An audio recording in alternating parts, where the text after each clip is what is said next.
as you can see, Vogels, as usual, are not very good at estimating, but we really treasure everybody that came here, so thank you for coming. And what we'll do first of all is there's a number of people that will do some formal remembrances of Dad, along with some music provided by Cindy Barlow and Cece Walters. Walters? That's it. Yep, okay. Got it. And once we're done with that part of the program, there'll be some food and drinks, and we invite you all to get some food over there afterward. So without further ado, John Perry will come up and say a few words.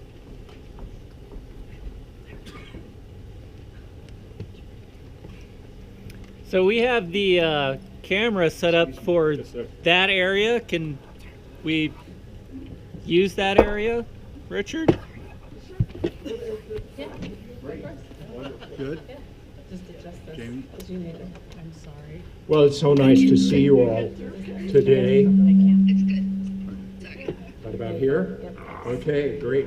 Wow, this is a hot mic. And obviously what brings us all together is the passing of our dear friend, Dick Vogel.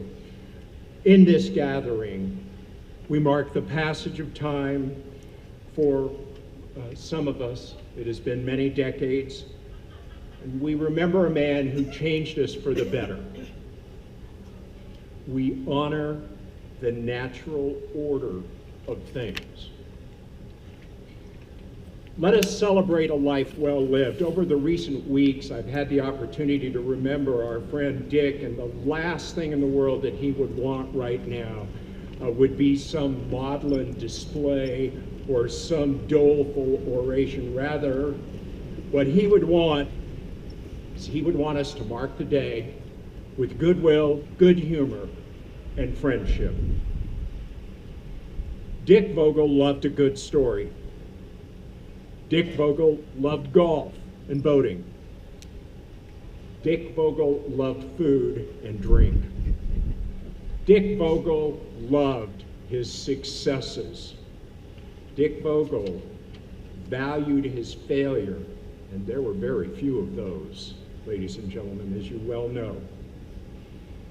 He loved all of us, and most importantly, he loved his family. He wanted nothing but the best for all of us. My journey with Dick began in the 1970s. As a high school kid, I was privileged enough to be asked to come out here with my guitar and sing songs at various events, and I came to meet Dick and others here during those early Ucross days at the swimming pool and stay until who knows when singing songs. At one point they had me get off with my guitar on the diving board and do it because they thought they could hear me better.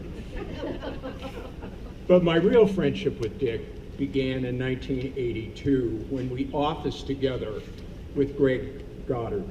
And it wasn't long after that that we became Goddard, Perry, and Vogel. It didn't take me long to figure out that Dick Vogel was the kind of entrepreneur and lawyer who made more money asleep than I did on my best day at work. Dick brought to our office one of the very first fax machines to hit Northeast Wyoming. One of the big selling points at that time is it operated on a roll of paper and it would produce a page every 3 minutes. Actually, I think that was propaganda. It was more like 5 to 7 minutes. And as many of you know, Dick continued even when he was in Wyoming in those summer days. He operated on Florida time. So before dawn, he was at his desk, unrolling the fact sheets that had started rolling in about 5:30 in the morning. He'd be on the telephone constantly, but midday, it was lunch, golf, cocktails, and he loved every minute of that. And that was the course of Dick's day for as long as I knew him. Dick Vogel was one of my mentors. One of my clients was the subject of a merger and the company that was buying my client had their corporate offices in Houston, Texas. My client hired a big Texas law firm to see to those details. And the next thing I knew, my client had fired the Texas law firm and told me I was going to Houston in less than a week to finish the deal. By overnight mail, I got 500 plus pages from the fired Houston law firm, together with a very cryptic good luck letter. And I took 500 plus pages in and I put them on Dick's desk, and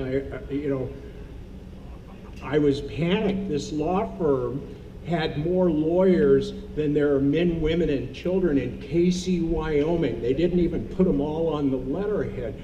And I said, Dick, what am I gonna do?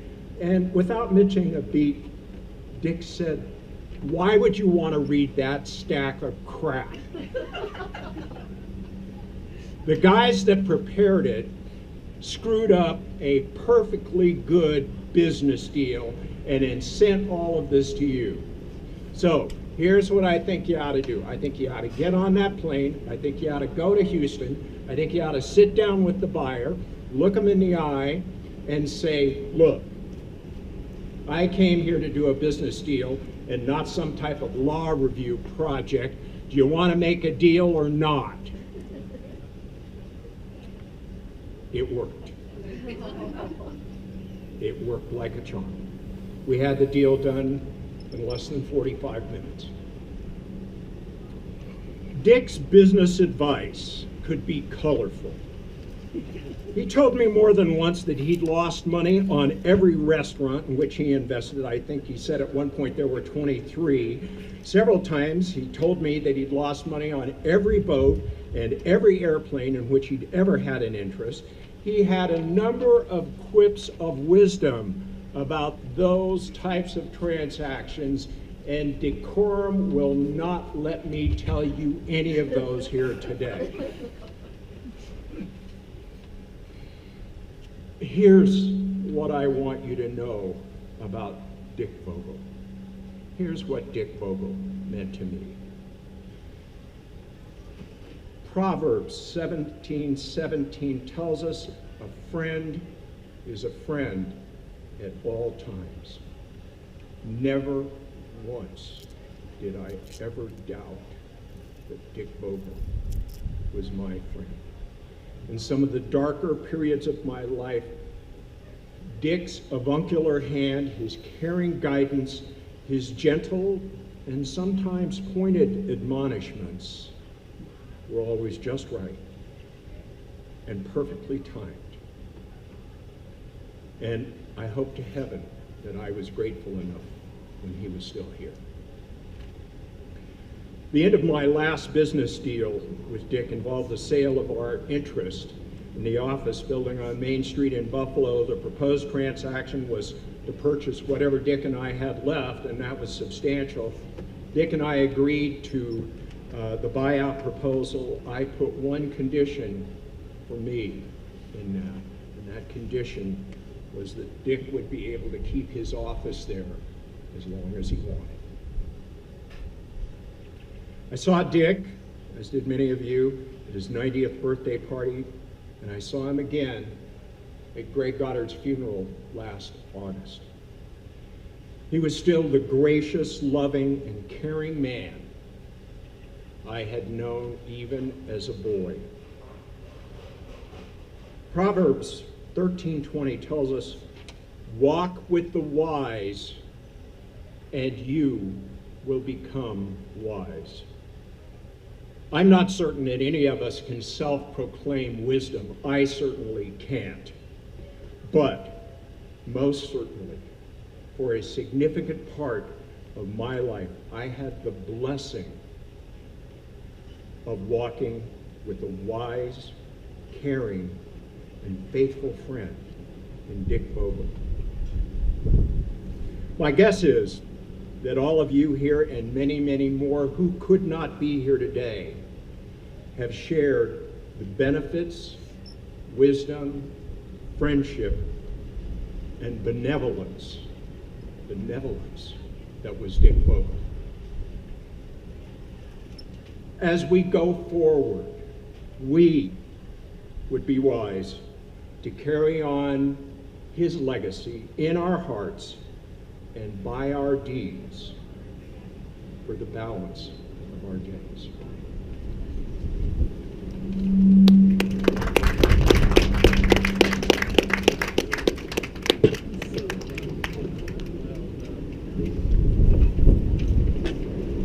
Are we going to have a sing-along at home on the range? If anybody wants to We sing, have some the time. words there.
You're the only one singing.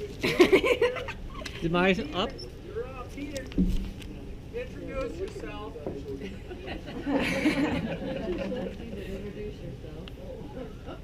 All right, here, a hot night, huh? Hi, I'm Peter Vogel, the youngest son. I'm going to start with a reading. Do not stand at my grave and weep. Do not stand at my grave and weep. I am not there. I do not sleep. I am 1,000 winds that blow. I am the diamond glints on snow. I am the sun on ripened grain. I am the gentle autumn rain. When you awaken in the morning's hush, I am the sweet, uplifting rush of quiet birds in circled flight. I am the soft stars that shine at night. Do not stand at my grave and cry. I am not there. I did not die. And now a remembrance. I want to thank you all for coming to celebrate my dad's awesome life. I know some of you have traveled a long way to pay your respects, and I'm sure my dad would have loved to see you all together. I think it's safe to say everyone here knows what a great guy my dad was, and always helping people out and being ridiculously generous, caring, and understanding. But I still want to share with you a few stories about what a great dad he was. First, a disclaimer. I've often been told that people remember the events and details of my stories differently than I tell them. Well, today I don't care. Just bear with me if your memory is better than mine. And first of all, my dad liked a good, bad dad joke. So, why did the golfer bring an extra pair of pants? In case he got a hole in one. One of my favorite dad stories is about Barney, Sue's dog. I'm sure many of you have heard this one about how a deaf, dumb, and blind dog trained my dad. It goes something like this. Sue asked Dad to take care of her dog and make sure to take it out a few times at night to do its business and give it a treat if it did. Well, when Sue called and asked my dad how the first night went, he said he was exhausted. The dog kept wanting to go out all night long. So Sue asked why, and he said, I did as you said. I took the dog out every few hours and gave it a treat, but the dog kept waking me up, so I'd take it out again and give it a treat. That's when Sue realized Dad's misunderstanding and told him, no, I meant you should give Barney a treat when he does his business. And that's about where, when my dad would tell the story, he'd start laughing about how the deaf, dumb, and blind dog had trained an accomplished lawyer to take walks all night long with plenty of treats. Of course, I can't do this story justice like my dad did. He was really a great storyteller. Every time he told it, it was funnier than the last. But I still wanted to share, to point out not only how caring he was, even for a little old deaf, dumb, and blind dog, but also for how humble he was. He was delighted to laugh at himself along with others. And that's very cool, in my opinion. What's not cool is forgetting people's names, which my dad did a lot, and so do I. But I think he came up with a very good solution, and it's always made me chuckle when he did it. And now it makes me happy when I do it because it makes me think of him. If he couldn't remember the name of a server, a kid, a grandkid, whoever, he'd just call them Oscar. Male or female, didn't matter. Hey, what's your name? Oscar, get over here. It usually seemed to work out well for him, usually. Not many people had an issue with it. And if he had to explain why he just called Betty Sue Oscar, most people would laugh and understand. So now I do it too. I suggest you all try it the next time you can't remember someone's name. And if you have to explain, nice, you'd probably get a bit of enjoyment remembering my dad doing it too. Okay, now for my story about how cool-headed my dad was. 1986. I was a 15-year-old jackass, and I still am, just a lot older. And I hated that my parents smoked, but I loved fireworks. And then I discovered cigarette loads at the fireworks store. These were tiny little explosives you could push into the end of a cigarette, and when someone lit the cigarette, boom, the end of the cigarette blew up. It was very funny for a 15-year-old jackass to watch his mom get super pissed off when her cigarette blew up in her face again. Didn't take my mom long to learn to look for the cigarette load in the end of her cigarette before lighting it. So then I had to get sneaky. Remove a little tobacco, put the cigarette load in, replace the tobacco.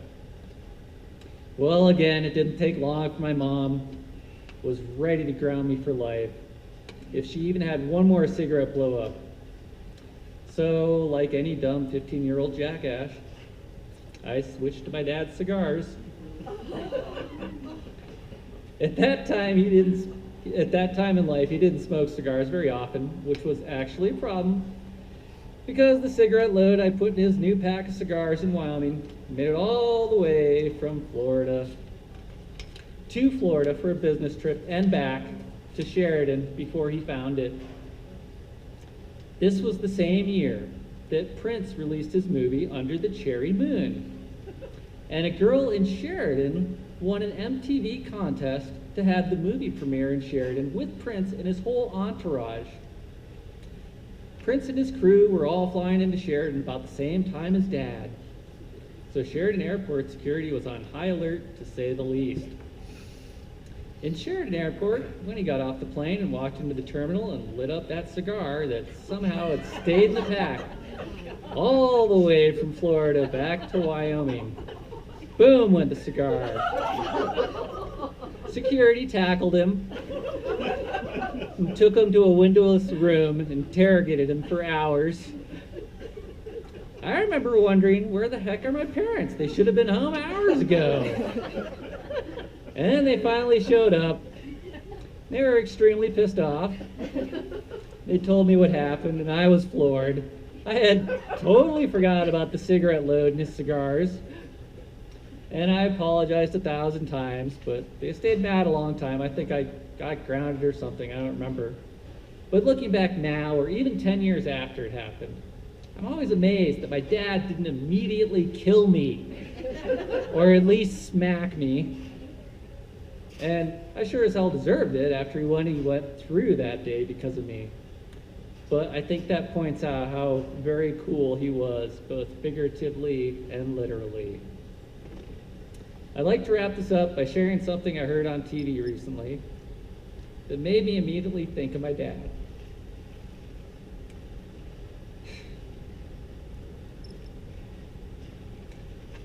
Sorry. A hero ain't in the saves, it's in the carrying on after the loss. I know my dad suffered a lot of losses all through his life, but he carried on anyway. And what a spectacular job he did at that. Also heroic is that Dad's kindness and generosity were so contagious. I know the world is a better place because of him and all of the ripple effects.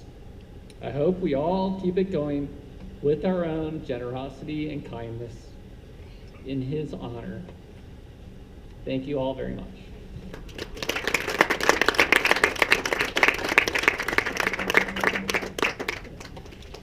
Nice job. Nice job. Thanks. Great. I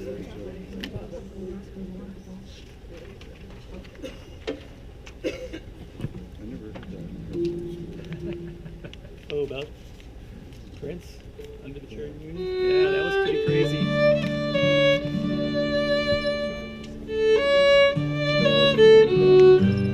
But it wasn't. No, it wasn't funny then.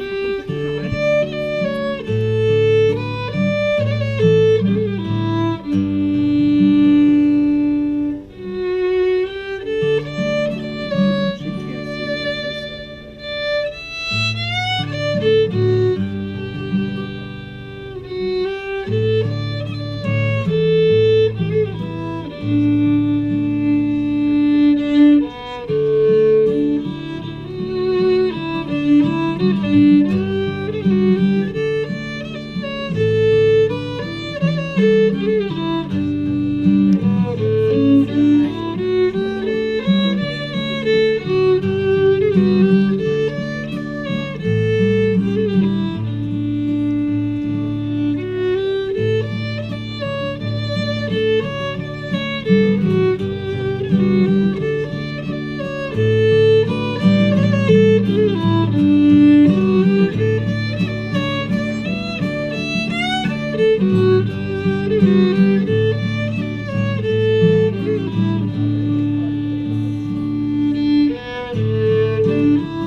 Okay, tell me if I'm in the right spot. Hey, first of all, I want to thank you all, just like my brother. You can never say thank you too much. It's the one thing I learned in life, if I've learned anything. So thank you all for being here. And I also, thank you, Cindy. I also want to thank my friends here who came out for us when everybody was so busy to play music, and they are so great. Thank you. Yeah. Casey, Cindy. So if you're looking for somebody, they play down at the Ox a lot, so not hard to find them. Still, really? Yeah, Really? sorry. I thought I could be a lot closer than John Perry. Okay, well, Walk back a few steps, Vanessa. You're just no I don't think so. I think I'll say it right where I am, but thank you. A reading, He is gone. You can shed tears that He is gone, or you can smile because He lived. You can close your eyes and pray that He will come back, or you can open your eyes and see all that He has left. Your heart can be empty because you can't see Him, or you can be full of love that you share. You can turn your back on tomorrow and live yesterday, or you can be happy for tomorrow because of yesterday. You can remember Him and only that He is gone, or you can cherish His memory and let it live on. You can cry and close your mind, be empty and turn your back, or you can do what He would want, smile, open your eyes, love, and go on. Yeah. I've heard so many folks that couldn't make it and just sent us a river of letters and memories, and we're so appreciative for all of them. I'm just going to take a minute here to read to you a couple. First of all, is from one surviving sibling of my dad's family, our Aunt Franny. She says 89 here, but by my estimation, I think she's 90, but who's counting? So a long letter, and I'm reading just a portion of it. Meanwhile, our mother faithfully struggled to raise 8 children without a husband or father or money. Richie was number 7 and was his mother's pride and joy throughout his life. She tried not to let it show, but Richie was plainly warm-hearted, honest, and clearly one to look up to and be proud of. I recall one of Richie's fireside chats to us at home. Richie said, "We have our name to bring honor to in place of the loss and dishonor placed on our name. All of you know Richie and loved him. There are so many to whom Richie brought blessings and help through the years." That's it. Not bad for 89, huh? That was good. And then I heard from Mike Plank and his family, and they wanted to be here. Mike thought he was going to be here, but they're having a dedication in Minneapolis today for one of the nonprofits that Raymond funded, so that's important too, so we're happy about that. And then the governor, Mark and Jenny, they both sent flowers, and then they said nice memories, and they want us to know how very highly Mark and Jenny thought of him, and they wanted to be part of the service, and they're just sorry that they couldn't be here at this time. So it's nice to hear from neighbors, so very nice. I wanted just to add something personal, looking on to what John said, such a great eulogy. Thank you, John. I once asked my dad, "Dad, why are these people in New York asking you to come out, this Pillsbury company, great big company, I see it on TV and stuff, to be a lawyering for them?" And he was quiet for a minute, and he said, "Well, I think it's because I just think of lawyering more as mediation, that it should be win-win for both sides." And he says, "I think that's why people keep coming back to me." And I thought, that was pretty good advice, because people don't think much of lawyers. There's a lot of really tough lawyer jokes, but my dad had a very unique approach, and I appreciated that. And another time I asked him again when something came up, and I said, "Well, what's your philosophy with this?" He says, "Well," he said, "all the legal jargon just shouldn't be. You should be able to write things in plain language that people can understand, because if they're going to sign on the dotted line, they should be able to understand what they're signing." So he said he always tried to do things in as plain a language as possible. You don't hear that from a lot of lawyers. So, I mean, sorry, John, I haven't seen a lot of your contracts, but I've known a few, and I haven't seen a lot of that. So that's kind of a wonderful thing you don't think about with lawyers, and I think it made him special. So I'm going to pass it back to Cece and Cindy. Thank you.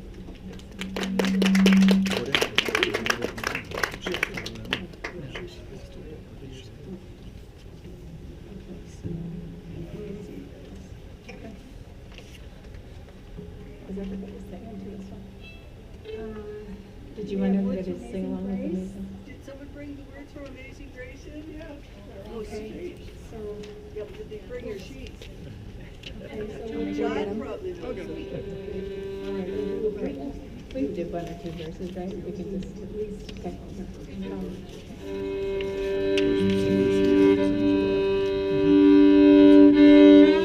Trucking oil stuff.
hello everyone. I'm sorry mine's on my phone. I didn't really have access to a printer, but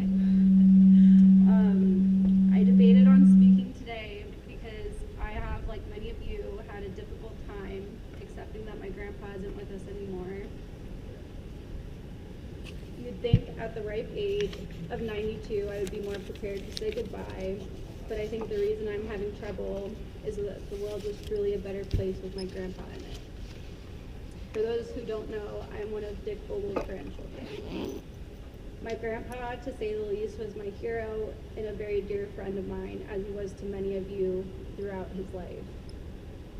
To some, he was a business partner, a father, an attorney, a husband, and so much more. But to me, he was my hero.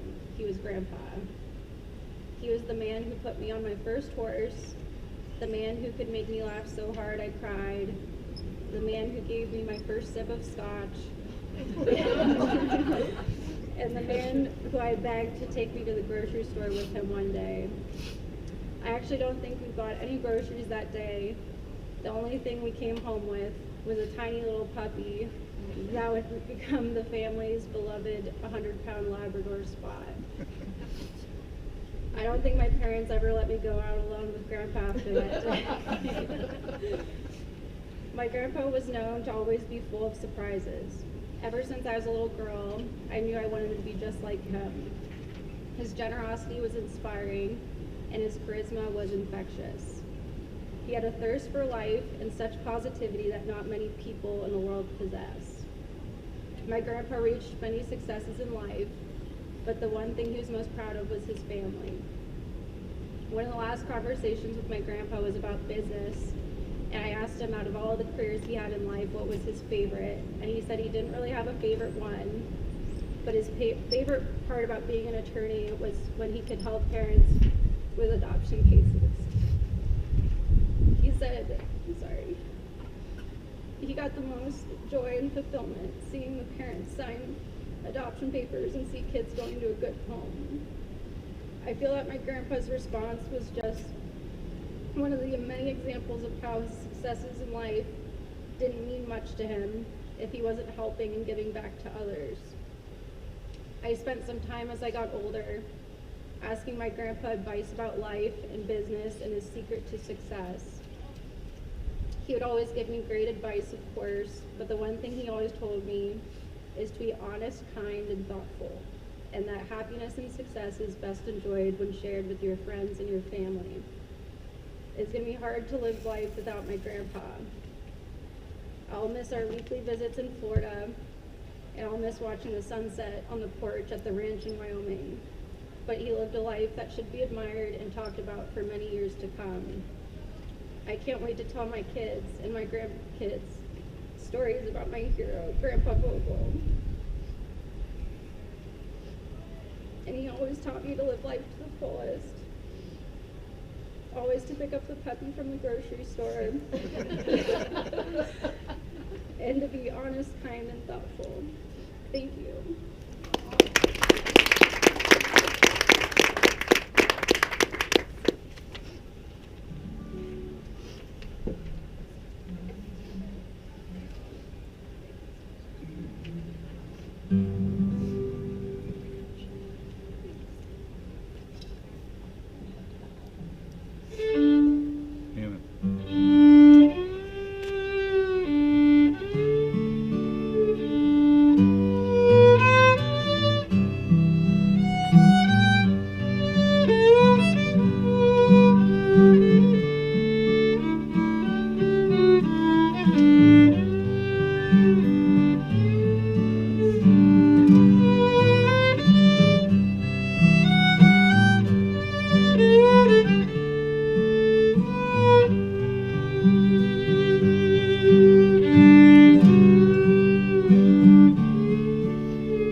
Thank you.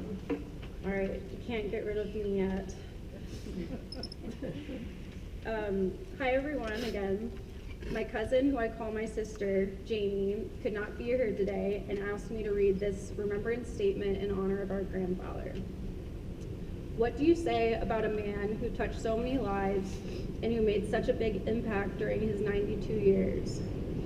A man who was so giving, so productive, so generous, and above all, so positive no matter what life threw at him, and a lot was thrown at him over his many decades. This man was not just my grandpa, he was one of my biggest inspirations, and I know he was the same for many, many others, including those of us sitting here today.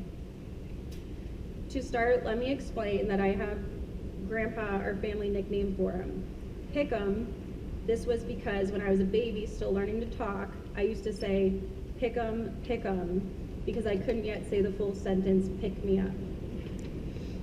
And that nickname turned out to be accurate because pick me up he did. Literally as a baby and young child, over and over again, and many times figuratively over the years.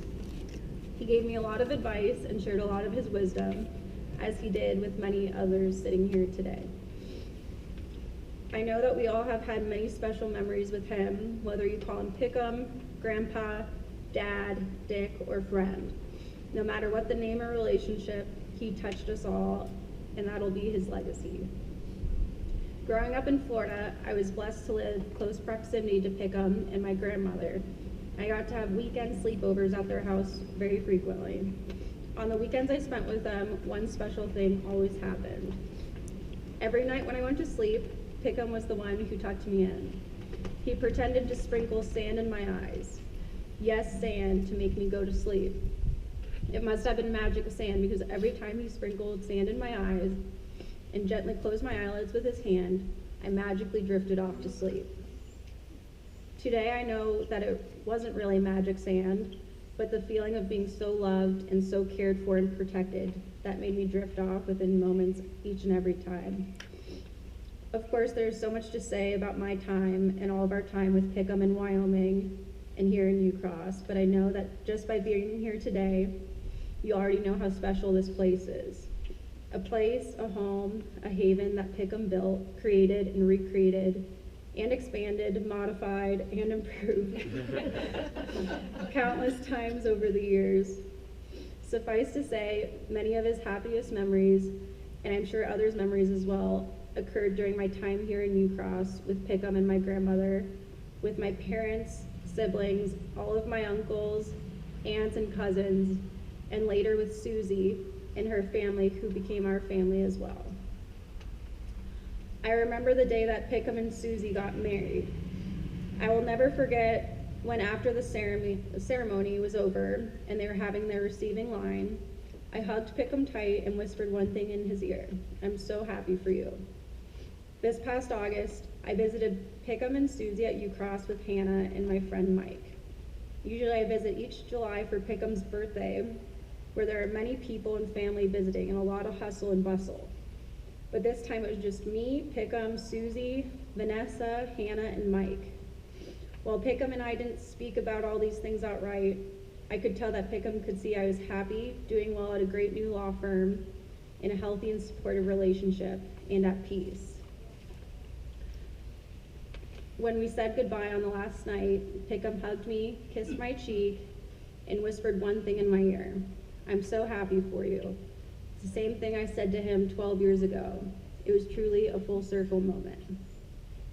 I was very lucky to follow in his footsteps of both Pick'em and my father and became a third-generation lawyer, which gave me the opportunity to talk to my grandfather about the practice of law and benefit from his 7 decades of legal experience. The morning after Pick'em's funeral service in Florida, Uncle Ricky asked me a couple of legal strategy questions at breakfast.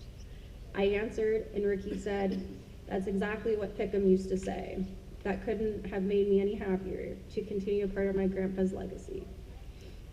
But the most important life advice that Pick'em gave me was very simple, and I think it applies to everyone here and everywhere. 5 years ago, I was going through a very, very difficult time in relationship. Pickham had called me to sing happy birthday, as he did for his family every year. As we were speaking on the phone, he could tell I was hurting, and at one point he said, quite simply, just love each other, just care for each other.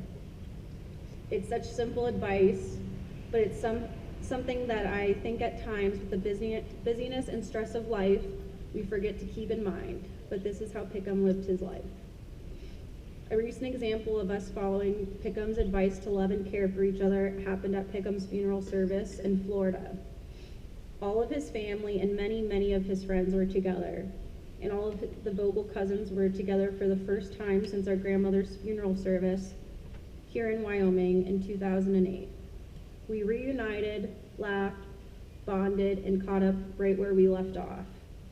That night after the service, all the cousins went to the Naples Pier at dusk to throw sunflowers into the ocean.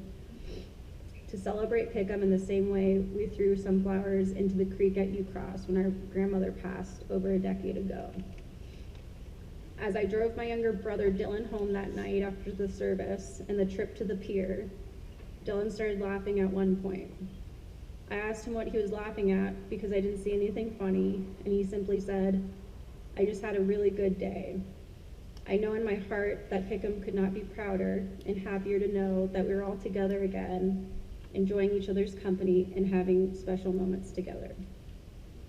And so by following Pickham's simple advice and his example of loving each other and caring for each other, as much as he did for all of us, we carry on his lasting legacy.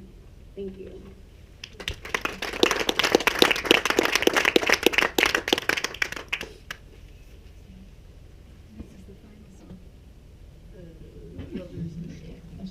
Ashokan after this. This is it. This is Shokin. Oh, This is a Shokin. Oh, okay. Ricky, do you want to say anything before they do a show? okay, yeah, so we're just gonna finish up the program right now. And so Cindy and Cece will play Ashokan Farewell. And then you're all welcome to go into the guest house over there. There's food and refreshments. There's enough room inside if you want to sit inside, or you guys can all sit back out here. It's kind of nice. You know, once you get some food in your stomachs and relax a little bit, have a chance to talk, we'll pass around a wireless microphone in case anybody wants to share a story or say anything. So everybody's welcome to speak if they want to. So, And Derek. Derek was the fifth person. Derek, have you changed your mind? I'll speak here in a little bit. Okay. Yeah. Yes. Thank you. He's going to Okay. go during open mic. Okay. Okay.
Okay, thanks. Okay. Okay, Oh. go ahead. My turn? Okay. Okay. You We wanna just see? want to thank everybody for coming, but what Ricky didn't say is Not formal. what the first stop's probably bathrooms, but the second stop, there's an open bar. So we just want to make sure that you guys wet your whistle, and then there's just lots of great food. So enjoy yourselves. Thank you again so much for coming. Thank you, and musicians, of course.